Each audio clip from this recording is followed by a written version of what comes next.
The trial of office hours, Paul. Indeed, to see any of the teachers at Dorp Toads, you have to visit them at their office. Their doors are always open at any time, but first you have to complete a life-threatening gauntlet proving that you're worthy of your professor's attention. I'd be willing to tolerate that in exchange for round-the-clock office hours. Paul, for a second I thought the trial of office hours would be that they're magically only available when you have class. If that were the case, why would they even have office hours, Lowry? Because, Elvis, that way they can say it's your fault if you fail an exam. Why didn't you make use of office hours if you needed help? Tumbledry would never do that. I'll bet his exams are all deadly hikes through the woods, or you have to walk through a city park at night and prove you're magical enough to not get mugged. He is weirdly practical and hands-on for how impractical he is. Yeah, you know how in a lot of classes you're learning lessons to pass the exams, but during your career you might not use what you learned? Well, that's all super abstract and easy to lose interest in. But if your teacher is waiting around the corner to beat you up and steal your lunch money, it's only natural instinct to learn self-defense. Or, Elvis, you could become a neurotic mess who chews their fingernails down to the nub and can't sleep at night.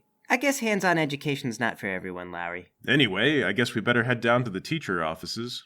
Paul, time is of the essence. Robert's gonna have an adventure. Lead us to the trials. Away! Down twisting corridors and across invisible floors, you finally come to a large gateway, near which is a plaque that says Offices. So all 4 teachers are behind this door. Beyond the trials, yes. Paul, since I had a brother who went here before me, did he ever mention anything about the trials? Yes, Elvis. Your brother said that few students would ever dare, and some who did never returned. The teachers change the trials on a regular basis, which is kind of a nuisance for them, so the trials are sort of lazily put together and not always fair. Well, guys, there's students out there about to risk their lives riding a griffin without permission. They may not appreciate it, but we gotta put it all on the line to tell on them. Well, that goes without saying. Can you imagine a Dorp Toads where kids can just do whatever without supervision?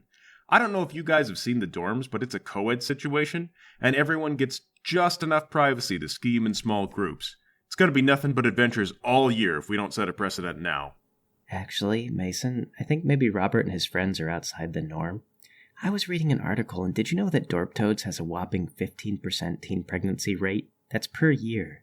Well, Lowry, starting a family is also a type of adventure, so we're still on the same track. Maybe dangerous extracurricular activities are a good idea.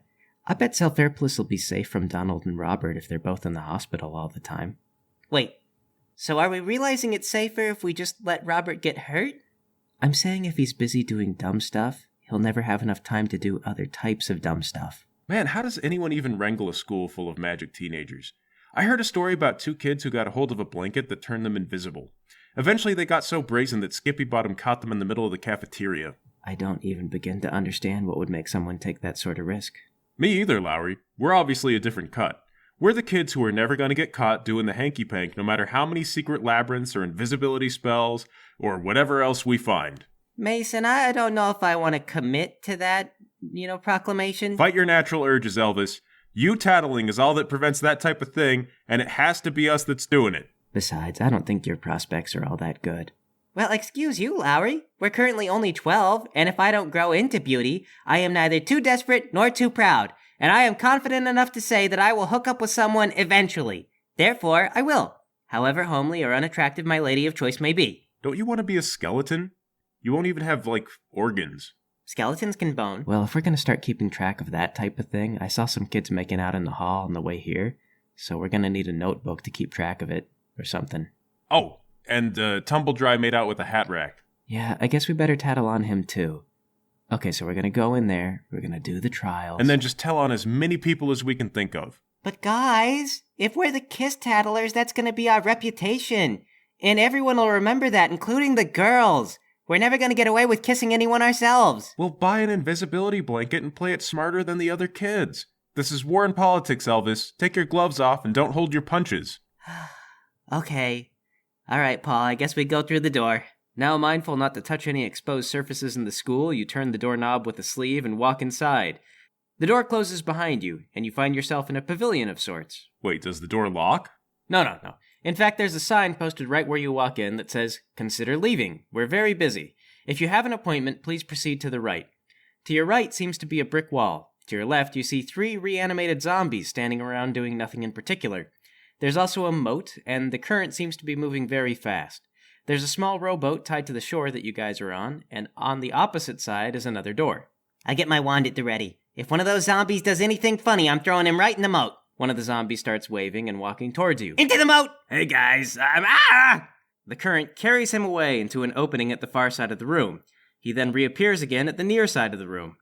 Oh man, what did I even do this time? He struggles and thrashes against the current. What the heck, Elvis? He wasn't even doing anything. The dead are not meant to walk. That is automatic funny business. Well, that one's smart enough to talk to us on top of everything else. Oh god, somebody help me! That says to me that he's more dangerous. An undead who craves to eat my flesh, but can also trick us into a false sense of confidence? Completely insidious. Okay, alright, I guess that's a good point. We don't really know their motives. Presumably to test us somehow. To see if we're dumb enough to be eaten by zombies, and I'm not gonna fall for it. I can't drown, but this is really stressful. Aren't there 2 other zombies? What are they doing? Just watching you guys. There's a man and a woman. Do you guys talk? The lady says, not if you're going to throw us in the river. Into the river. Sploosh!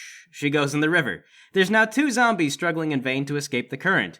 Why? I didn't even do anything. As far as we know. Well, I hope the answer to this particular trial is to throw all the zombies in the moat, or else we're failing spectacularly.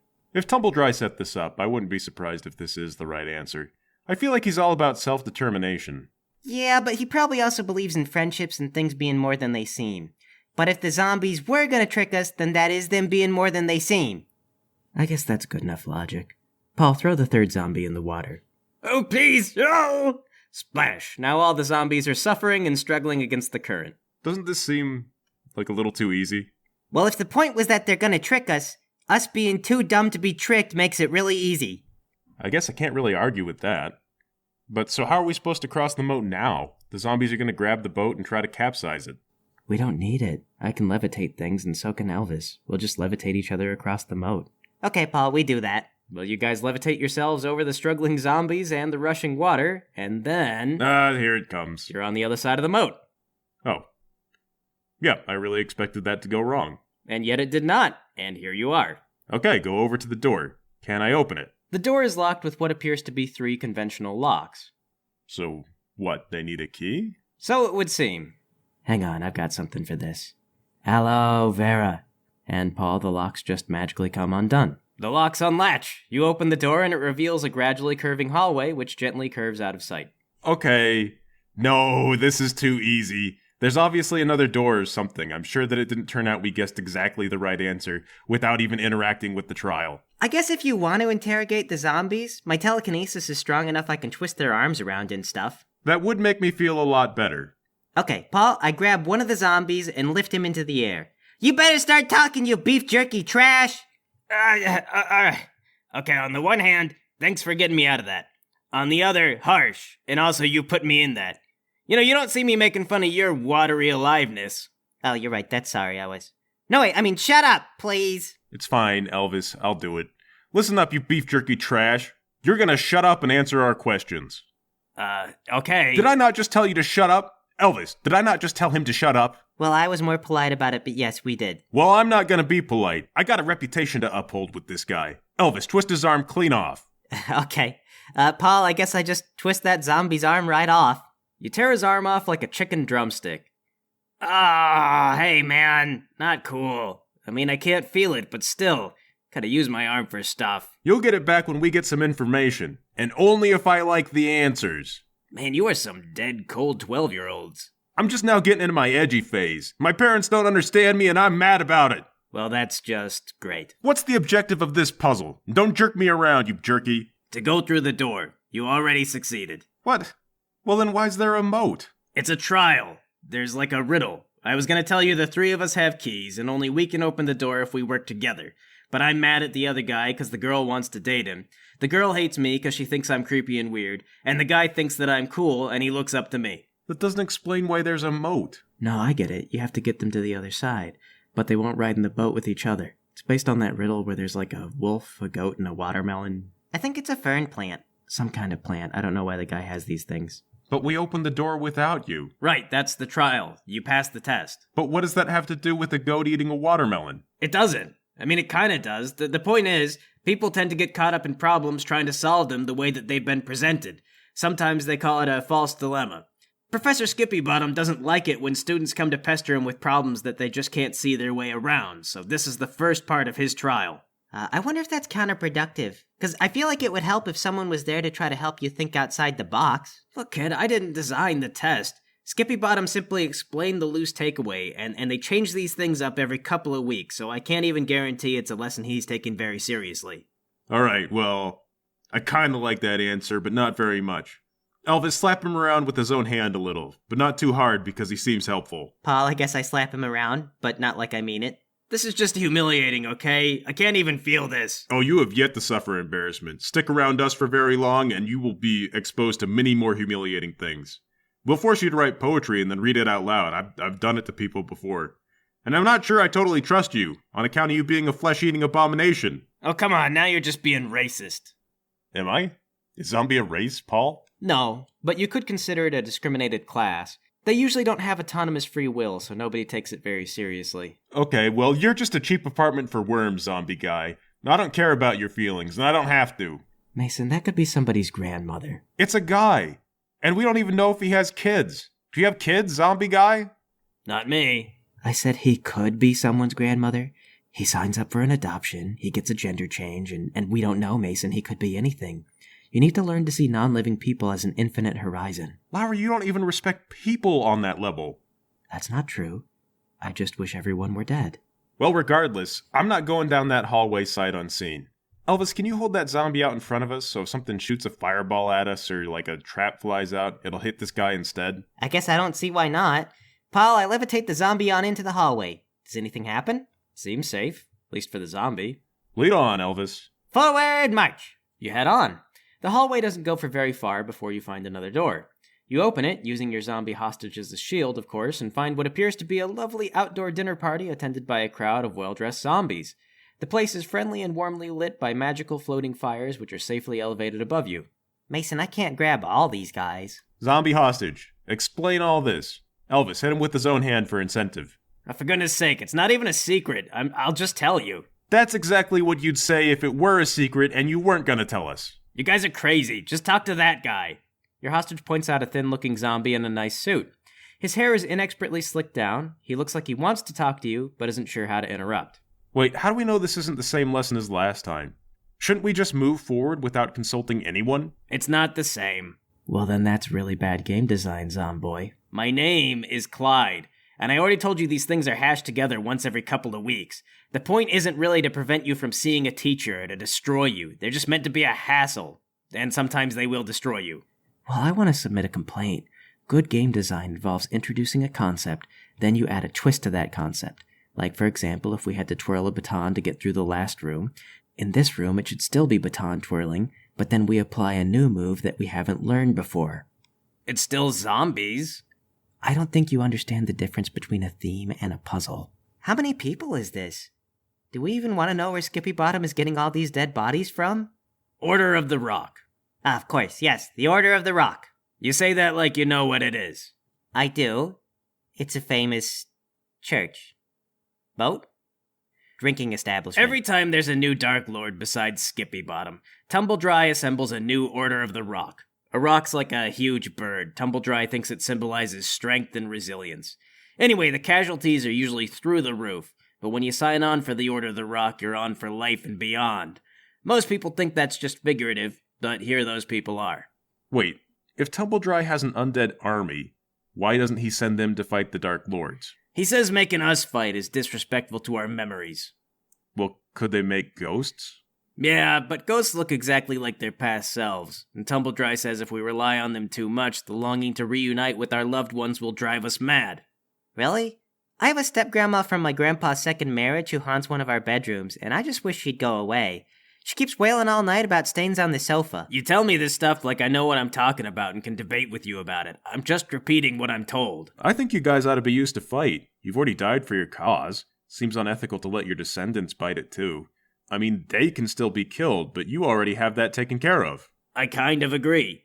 But also I wouldn't want to get trapped in one of Skippy Bottom's seals, so I don't argue with the guy. Now look, this poor sap has been waiting all week to tell someone his puzzle. Are you gonna let him? Fine. Tell us the puzzle, Suit Zombie. Are you sure? Yeah, I wouldn't ask if I wasn't sure. Alright, it's just the Order of the Rock's a big deal, and you're talking about making changes. Maybe you could bring it up when you go to see the professors. Well, we need to know your puzzle before we can see anyone, Suit Zombie. My name is Andy. Andy, could you possibly skip ahead and just tell us the answer to the puzzle? No, I'm not allowed to do that. Andy, what'd you do in the Order of the Rock? Well, I was a spy when we were trying to stop Tumbledry's ex-boyfriend. Clyde interrupts. Zipperbad wasn't Tumbledry's boyfriend. That's just a stupid rumor. Andy continues.